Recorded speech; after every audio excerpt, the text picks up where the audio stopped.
The crystalline spires of the Zephyrian Empire's Grand Council chamber pierced the violet sky of Celestia Prime like frozen lightning. Inside, Ambassador Talia Winters stood before the assembled Council of 12, her simple black uniform a stark contrast to their ornate biosynthetic robes. She carried nothing but an ancient leather-bound book, its weathered spine declaring a complete history of human warfare. Supreme Regent Vaxthor, his translucent body reflecting cascading patterns of light, leaned forward on his levitating throne. You dare summon the Council for mere threats? Earth is barely a century into spaceflight. Your species still uses primitive fusion drives while we harness the power of quantum singularities. Talia placed the book on the floating pedestal before her. Her dark skin and silver-streaked hair reflected in the polished crystal floor, creating a mirror image that seemed to emphasize her solitary presence before the mighty council. This isn't a threat, Supreme Regent.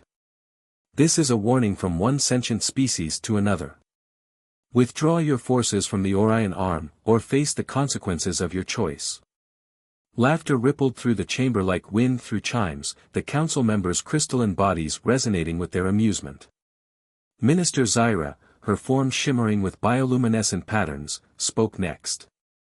Your species hasn't even colonized its own solar system fully. We span 10,000 worlds across 3 galactic arms. And in all that time, Talia responded, running her hand across the book's cover, how many real challenges have you faced? How many times has your empire had to adapt or die? To evolve or perish? She opened the book to a marked page. While you were building your empire among the stars, humanity was forging itself in the fires of constant conflict and adaptation. Vaxthor's amusement faded slightly. You speak of your warfare as if it's something to be proud of. We achieved peace among our worlds millennia ago. Peace through dominance isn't peace at all, Talia countered. It's stagnation. In the last century alone, humanity has gone from first flight to interstellar travel. We split the atom, touched the stars, and developed technologies your scientists claim are impossible. Do you know why? The council chamber grew quieter, the crystalline being's natural resonance dimming with their uncertainty. Talia continued, her voice carrying to every corner of the vast space. Because we never stopped fighting. Not just against others, but against our own limitations. Every human advancement, every breakthrough, came because we refused to accept impossible as an answer. She turned a page in the book. Your empire fights wars like you're playing chess, all predetermined moves and classical strategies. Humanity. She smiled, though there was no warmth in it. We fight like we're playing every game ever invented, all at once, and we're making up new rules as we go. Supreme Regent Vaxthor's form pulsed with irritation. Your primitive species cannot hope to stand against the combined might of the Empire. We have technology you cannot comprehend. Technology isn't everything, Talia replied, closing the book with a decisive snap. Did you ever wonder why we still use fusion drives when we know about quantum technology? Did it occur to you that maybe we found something better? Something you haven't even imagined? She stepped closer to the council, her boots clicking on the crystal floor. We've studied your empire's warfare doctrine. In 10,000 years, you haven't changed your basic strategies.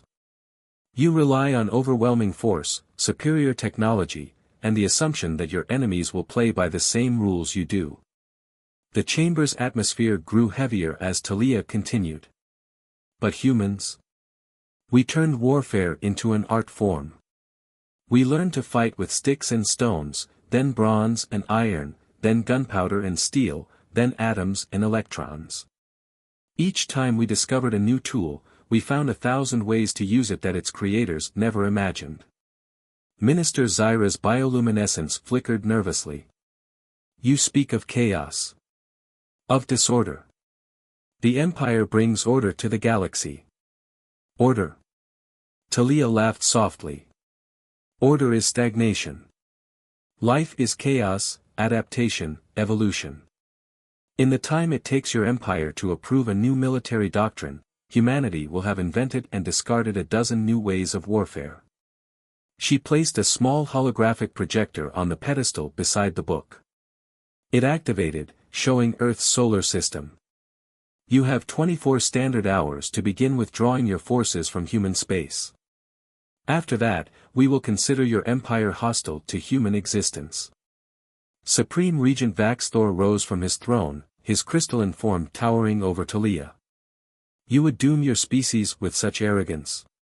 Talia's expression remained unchanged as she looked up at him. No, Supreme Regent. You would doom yours with yours. She turned to leave, then paused at the chamber's entrance. We warned the Nazis they would fall. We warned Napoleon at Waterloo. We warned every empire in our history that thought itself invincible. Now we're warning you. Whatever you think you know about warfare, whatever you think you know about humanity, you're wrong. The chamber doors sealed behind her with a resonant tone, leaving the council in troubled silence. After a long moment, Supreme Regent Vaxthor spoke. Prepare the fleet. Show these humans what real warfare looks like. In her shuttle, departing Celestia Prime, Ambassador Talia Winters opened a secure channel to Earth Command. They didn't listen, she reported simply. The response came immediately, understood.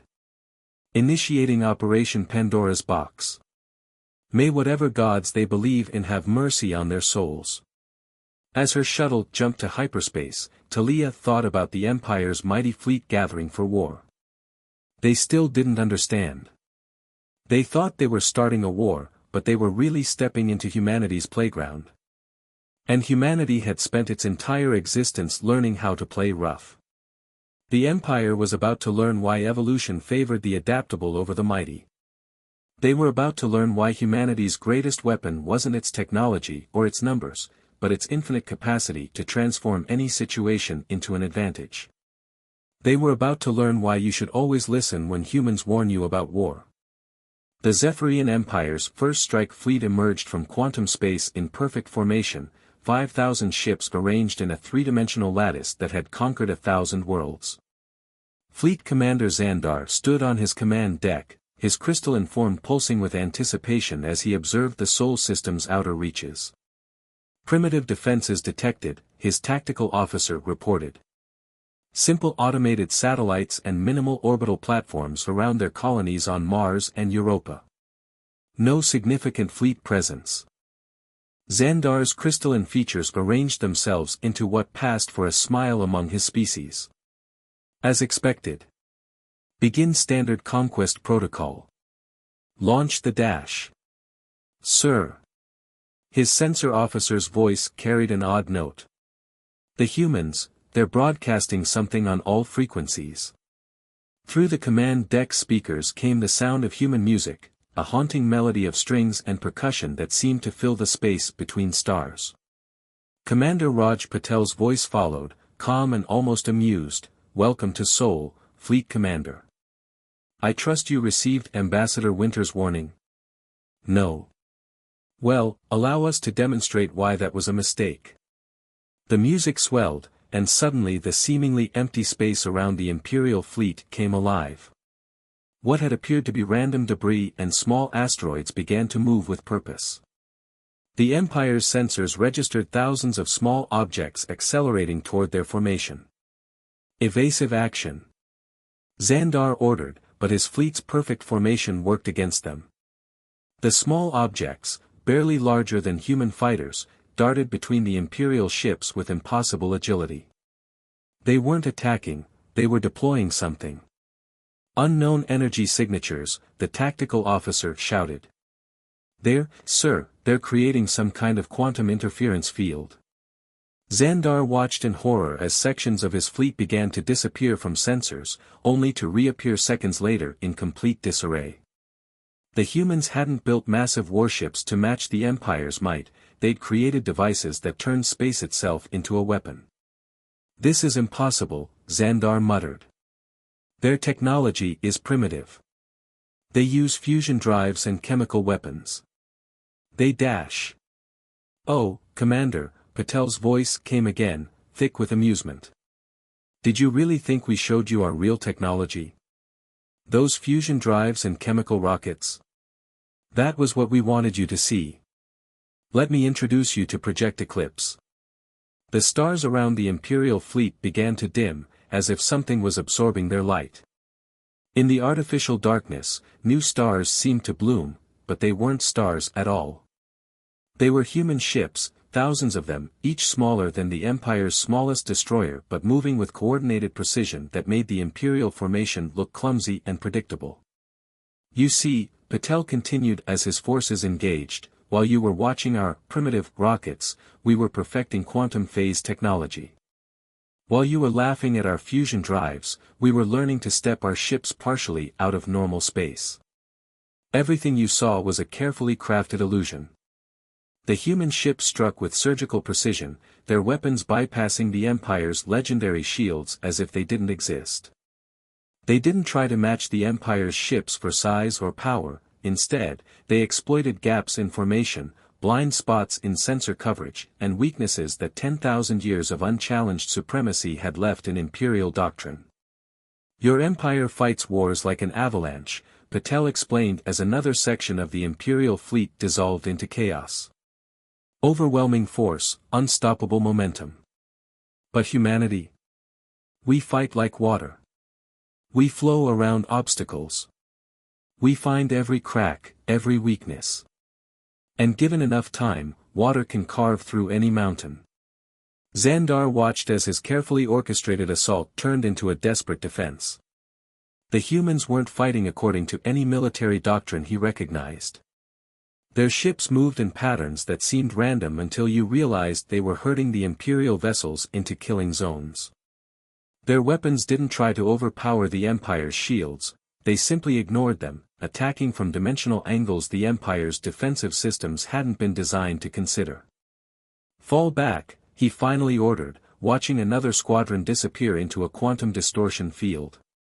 Regroup at dash. Oh, I'm afraid retreat isn't an option, Patel interrupted. You see those quantum interference fields we deployed? They're not just disrupting your formation. They're creating a one-way barrier. You can come in, but you can't go out. Not until we're done teaching you why humanity's warnings should be taken seriously. The next hour was a lesson in humility for the Empire's finest fleet. Their ships, some of them kilometers long, found themselves unable to target the smaller human vessels that seemed to flicker in and out of normal space. Their defensive formations, perfected over millennia, shattered against an enemy that attacked from directions their tactical doctrine said were impossible.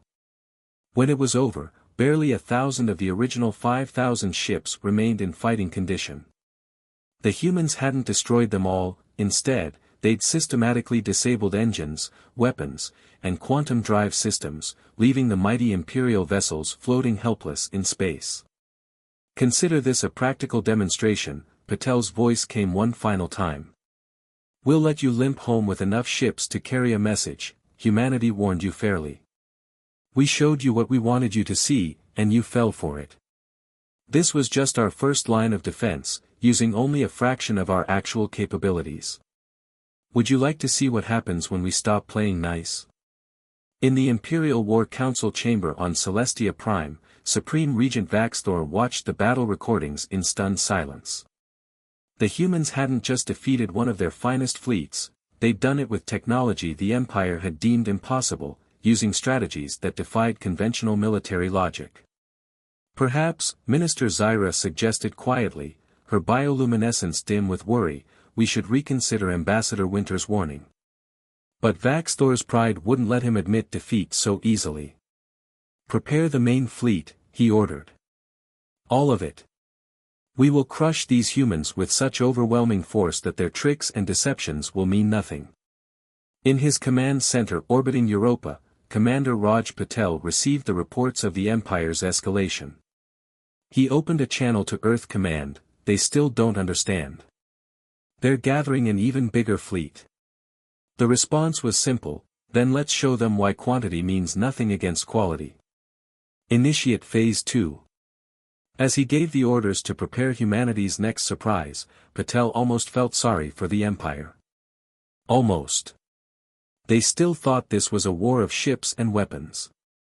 They hadn't realized yet that humanity's greatest weapon was its ability to think in ways the Empire couldn't even imagine.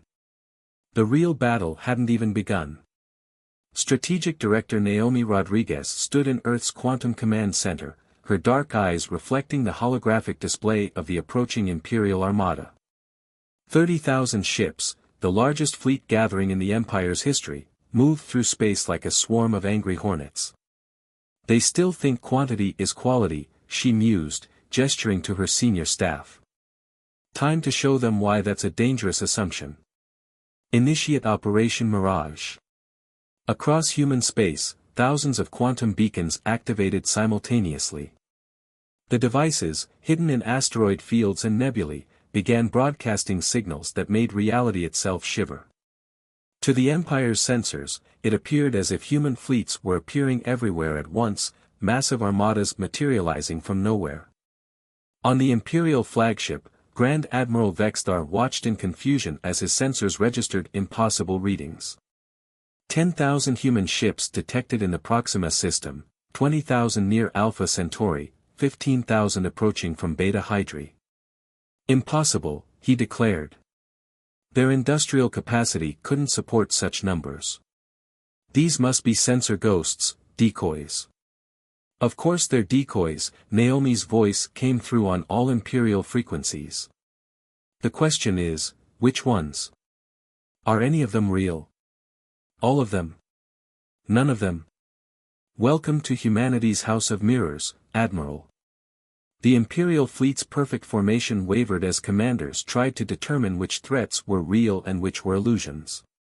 Every scan they ran confirmed the ships were there, but basic logic said they couldn't be. The Empire's mighty armada found itself paralyzed by uncertainty. You're still thinking like an empire, Naomi continued, her voice carrying a hint of amusement. You see, we studied how your sensors work, how your targeting systems operate, how your tactical computers process information. Then we designed our defenses not to defeat them, but to drive them mad. The phantom fleets began to move, each executing different but equally threatening maneuvers. Some appeared to prepare pincer movements, others seemed to be setting up ambushes. The Imperial fleet's tactical computers, trying to analyze thousands of possible threats simultaneously, began to crash. Computer failure across 30% of the fleet, an Imperial officer reported. The conflicting data is overloading our systems. Vextar watched in growing horror as his mighty armada began to lose cohesion. Ships moved to counter threats that might not exist, breaking formation to defend against attacks that might never come. The precise, coordinated movement that was the hallmark of Imperial power dissolved into chaos. Fascinating, isn't it? Naomi's voice held a teacher's patience. Your empire's greatest strength, its absolute reliance on technology and protocol, becomes its greatest weakness when that technology can't be trusted. Now, let's add another variable to the equation. New signals began broadcasting across Imperial frequencies, phantom communications that seemed to come from their own command structure. Contradictory orders, false retreat commands, and emergency protocols flooded their networks. Stop this witchcraft. Vextar demanded, his crystalline form pulsing with rage. Witchcraft? Naomi laughed softly. No, Admiral. This is psychology. You see, while your empire was perfecting bigger ships and stronger weapons, humanity was mastering the art of breaking our enemies' will to fight. Why destroy a fleet if you can make it destroy itself? As if to prove her point, two Imperial squadrons, responding to conflicting phantom orders, opened fire on each other. The confusion spread like a virus through the fleet as ships began to lose faith in their own sensor readings, their own communications, their own orders. You told us humans were primitive, Naomi continued. That we weren't ready for the realities of interstellar warfare. But while you were building walls, we were learning to turn them into mazes. While you were forging swords, we were mastering the art of making you drop them. A new wave of quantum signatures appeared, but these were different. These were real human ships, smaller and fewer than their phantom counterparts, but moving with deadly purpose through the gaps in the Imperial formation. They struck precisely at ships isolated by confusion and paranoia, disabling command and control systems with surgical precision. Your empire fights wars like an architect builds towers, everything must be perfect, structured, planned, Naomi explained as her forces systematically dismantled the Imperial chain of command. Humanity fights wars like artists paint, we see possibilities you never imagined, we turn your own strength against you, and we make chaos itself our ally. In his flagship's command center, Vexthar watched helplessly as his mighty armada fell apart. Ships were firing on phantoms, fleeing from shadows, or paralyzed by uncertainty. The most powerful fleet ever assembled was being defeated not by superior firepower, but by an enemy that had turned confusion into a weapon. Enough, he finally shouted. All ships, full retreat. Fall back to dash. But Admiral, Naomi interrupted, how do you know that order really came from you? How can your ships be sure? That's the beauty of what we've done, we haven't destroyed your fleet's ability to fight. We've destroyed its ability to trust. And an army that can't trust is already defeated. The Imperial retreat turned into a rout as ships fled in all directions, unable to distinguish real orders from false ones, unable to tell friends from foes. Of the 30,000 ships that had entered human space, barely 10,000 escaped in anything resembling fighting condition. In the Quantum Command Center, Naomi watched the Imperial fleet scatter. Phase 3 complete, she reported to Earth Command. The Empire's military doctrine is cracking. Their absolute faith in their technology and protocols is becoming doubt. The response came back quickly, well done. But be prepared, wounded pride can be more dangerous than any weapon. They'll be back, and next time, they'll be desperate. Naomi nodded, already planning the next phase. The Empire had just learned that humanity's mastery of psychological warfare was more devastating than any conventional weapon.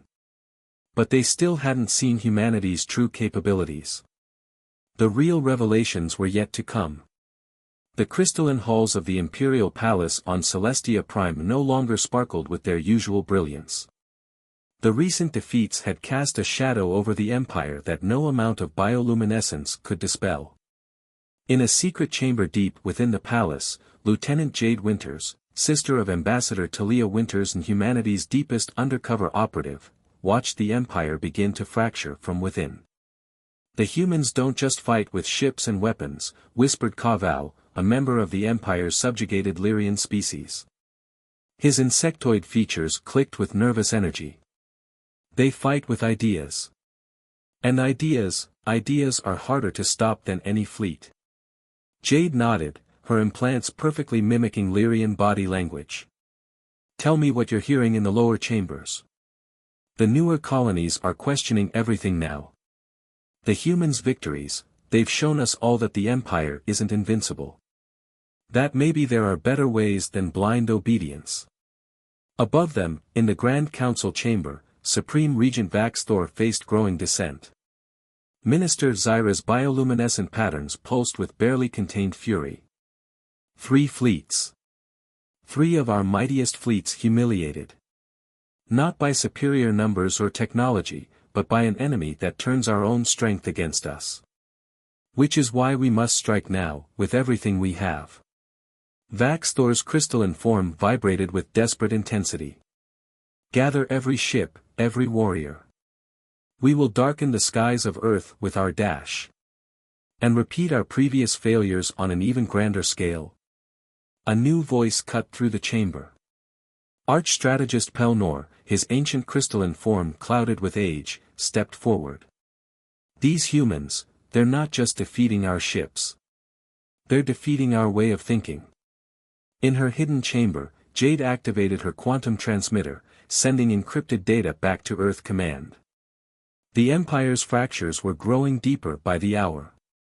Species that had been subjugated for millennia were beginning to whisper about independence. Even among the crystalline ruling class, doubt was spreading like a virus. Operation Mirror is proceeding as planned, she transmitted. The Empire's foundation is cracking. Time for the next phase. Across Imperial space, carefully planted human agents began their work. Not with weapons or sabotage, but with something far more dangerous, truth. They revealed how the Empire had suppressed technological innovation among its subject species. How it had maintained power not through superior ability, but through careful control of information and technology. On 1,000 worlds, the question began to spread: if humans could challenge the Empire so effectively, what else was possible? In the Imperial fleet's main staging area, Grand Admiral Vextar received increasingly disturbing reports. Ships were going missing, not destroyed, but deserting. Entire battle groups from subjugated species were quietly slipping away into the darkness between stars. "My lord," his aide reported, "we're receiving transmissions from the human command structure. They're offering asylum to any Imperial ships that wish to defect." Vextar's crystalline form clouded with rage. Lies. Propaganda. No true Imperial warrior would dash. "But we're not all Imperial warriors, are we?" The voice came from his own bridge crew, Tactical Officer Rensher of the Volari species. "Some of us were simply conquered. And now we've seen another way." Before Vextar could respond, a third of his bridge crew activated hidden transporters, disappearing in flashes of light. Across his fleet, the same scene played out as thousands of non-crystalline crew members chose freedom over continued servitude. In her hidden chamber, Jade received the reports with grim satisfaction. The Empire forgot the most important lesson of human history, she transmitted to Earth Command. The mightiest empires aren't destroyed by external enemies. They rot from within. On Earth, the Defense Council watched the empires unraveling with careful satisfaction. "Your sister has done excellent work," Fleet Marshal Victor Rosenberg told Ambassador Talia Winters. "The Empire is facing something worse than military defeat. They're facing an ideological revolution. We learned long ago that the most powerful weapon isn't a gun or a ship," Talia replied, watching the holographic display of deserting Imperial vessels. "It's an idea whose time has come. The idea that maybe, just maybe, there's a better way than absolute obedience to an unchanging order." But in the Imperial Palace, Supreme Regent Vaxthor was reaching a dangerous conclusion. If he couldn't maintain control through traditional means, perhaps it was time to unleash weapons that even the Empire considered too dangerous to use. In a sealed chamber deep beneath the palace, he approached a containment field holding something that pulsed with dark energy. "Prepare the void gates," he commanded. "If we cannot rule the galaxy, perhaps it's time to remind everyone why they feared us in the first place." In her hidden chamber, Jade's eyes widened as she intercepted the command. "Emergency transmission to Earth Command," she sent quickly. "The Empire is preparing to deploy forbidden weapons. Something called the Void Gates. Whatever they're planning, it's something even their own people fear." Continued.